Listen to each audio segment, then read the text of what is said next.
សួស្តីលោកគ្រូខ្ញុំបាទឈ្មោះវ៉ាវឌ្ឍនានៅក្រុម AU5 ថ្ងៃនេះខ្ញុំមកធ្វើកិច្ចការលោកគ្រូដែលលោកគ្រូដាក់ឲ្យធ្វើដែលមានឈ្មោះថា Pi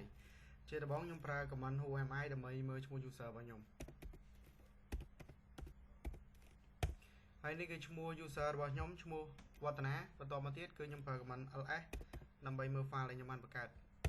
អញ្ចឹង file ដែលខ្ញុំបានបង្កើតហើយគឺមាននេះ ctech វឌ្ឍនា 12345.txt ហើយ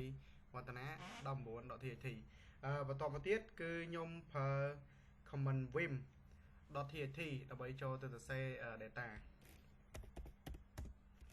ខ្ញុំប្រើ user ឈ្មោះ ctech ចុះ ctech.txt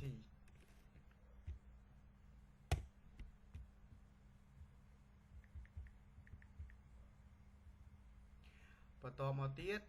គឺខ្ញុំប្រើអក្សរ i ដើម្បីយើងអាចសរសេរបានអញ្ចឹងខ្ញុំសរសេរវឌ្ឍនា 12 វ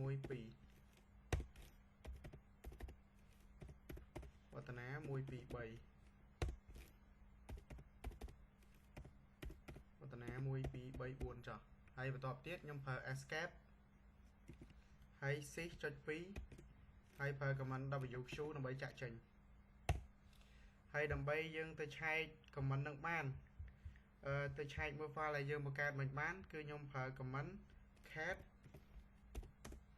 ctech.txt ការ record វីដេអូខ្ញុំមានតែប៉ុណ្ណឹង txt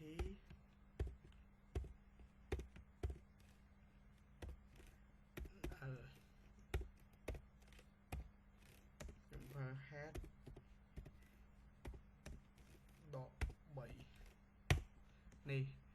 file ដែលខ្ញុំបានបង្កើត 3 មិញអញ្ចឹងសម្រាប់ការ record វីដេអូរបស់ខ្ញុំគឺមានតែប៉ុណ្្នឹងសូមអរគុណលោកគ្រូ